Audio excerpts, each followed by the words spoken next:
Steve, new location, Hall of Fame. Well, yeah, it's a little part of it that we've not been in before, but we're starting to build it up. It's looking good. It'll look a lot better when we finish it, mate. Yeah. Absolutely. We've got this room and we've got a corridor down there. It's some viewing on these walls here, mate, and certainly over quite a few years. Yeah. But come to chat about a great performance from Little Leavers Meat Cleaver, Mr. Cullen. Yeah, I was really pleased with his performance on Saturday night.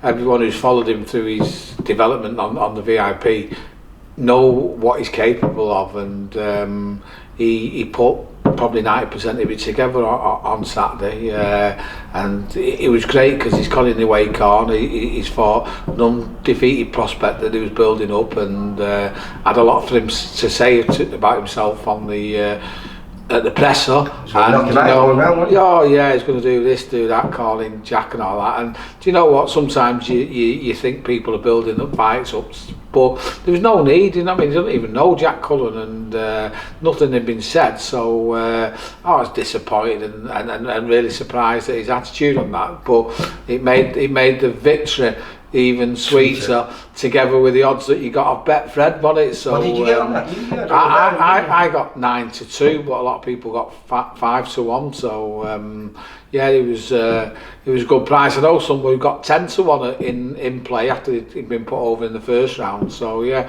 it was wide odds for someone who's a very good fighter, and Salford and Bolton took advantage of that. But going back to it, yeah, really pleased with him. He kept, as you said, a nice tight guard. Doesn't particularly like southpaws, but was already preparing for one, and that's why we took the chance on late notice, and handled it really well. And you know, maybe could have threw a few more body punches because he was doing okay with them early and hurting him, but he got the job done. Could have stopped him in the 8th, but maybe again because of his experience, which I think won him the fight more than any other thing, against the lad's lack of experience of being in hard fights. You know, he didn't go mad in the 8th. He took his time, nearly finished him, but obviously he kept his energy for 9th and 10th, and he was dominating in them rounds as well. Yeah, I thought it was good because, you know, in the first round when he got put over, even though he was square and it was a bit more of a push,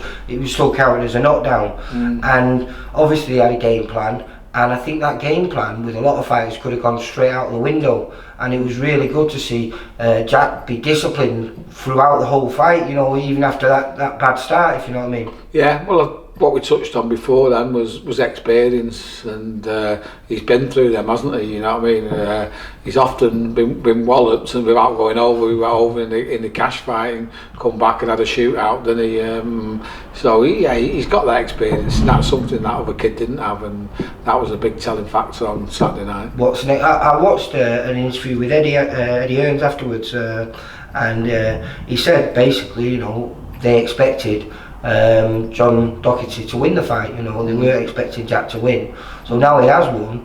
What's next for him? Well, it was eliminated for the British title, wasn't it? And there's a fight with Richardson and Willie Hutchinson, I think, December. So you know, maybe we get one fight before we push him for the British title, or something else might come, because one thing, you know, is his game is a badger Cullen, isn't he? And if an opportunity for something else crops up, no, he won't be saying no. And you know what, no one's going to have an easy night's work with Cullen, either. So you know, he's had hard fights already, so you don't want to be going hard fight. But once you get to that level, unfortunately, it can possibly be like that. So, you know, as I say, whatever's offered to us we'll probably take, you know what I mean? And we'll just see what it is. Zach Kelly was screaming because he was saying who's Willie Hutchinson for, because he's obviously fighting for the British title. And do you think that might happen before? Yeah, do you know what? I wish we could get it for the title, you know what I mean? You know, it weren't a great fight to watch, was it? Because Chella, considering supposed to be a big puncher and aggressive, did a little bit of running and holding in that fight. Yeah, listen, we'd have that fight again, but hopefully it'd be something more than just a 10-rounder like last time. So we'll see what happens. But I mean, I seen an interview with Jack where he was saying he was hoping for bigger and better things, and than Jack Shelley, and let's see if we can deliver it for him. He certainly deserves it, jumping in the Lions' Den there and putting a performance on like that. Yeah, it was good. Hats off to him. And then we've got another lad out on the weekend. I didn't know about this until last week, until I was down at Tonks' gym watching a spar, and we've got Sean Cairns fighting for the English title. Yeah, it's a strange one really, because there was talk of it possibly happening on a Clifton Mitchell show, which isn't happening now. And then Eddie was looking for the fight, and together me and Errol have put his lad and my lad together. Mark Leach vacated the British, which we spoke about last week, didn't we? And they're on Saturday night, and you know, great opportunity for both lads. You know what I mean? The kid is fighting 7-0, and I believe was a top amateur, so he'll probably go into it favourite, won't he? Actually, he's got a bit of a bogey against Scouse fighters, because he got to the ABA finals twice. Once in 2016 when Danny Wright won the ABAs. He got in against Peter McGrail, and he withdrew from the fight. So I don't know whether he was injured or whatever, or they thought Peter McGrail might have been a bit too much for him. I don't know what the story was, but then 2 years later he got beat off another Scouse lad, Brad Strand, in the final. So hopefully we can make it for Liverpool. Yeah, top fighters them though, aren't they? Well, yeah. We don't know disrespect, sorry, to lose to them, but yeah, no, listen, it's a great opportunity for both of the kids. Sean's in fantastic shape, as you've seen when you went up there the other week.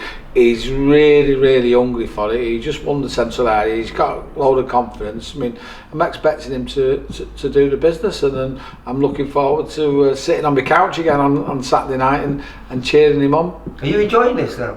Do you know what? I am, yeah, it's nice. There's been some good shows on. I think when he first started, there was talk of him doing this and doing that, but the fights weren't as good as they have been now, and yeah, looking forward to it Saturday night. You can't go anywhere else, can you? You've got to sit in and watch the boxing, so that's great. So before we round up, I've got to say a big hope you well to Mike Passo, our resident MC, because he just sent me a picture of his shaved head. So I think he must be having some sort of meltdown in the lockdown, because he loves himself that much and dyes his hair black, even though a little bit of the grey's been allowed to come out in the last 12 months. For him to get rid of his Barney, I think he's struggling. So don't worry, Mike, with this vaccine we'll have the boxing shows coming soon, and you can get out and annoy us all. We'll leave it at that, Steve. Thank you. Cheers. Bye. For all boxing info, news and latest interviews, amateur and pro, across the north, click and subscribe. VIP Boxing Promotions. Also Twitter, Instagram and Facebook.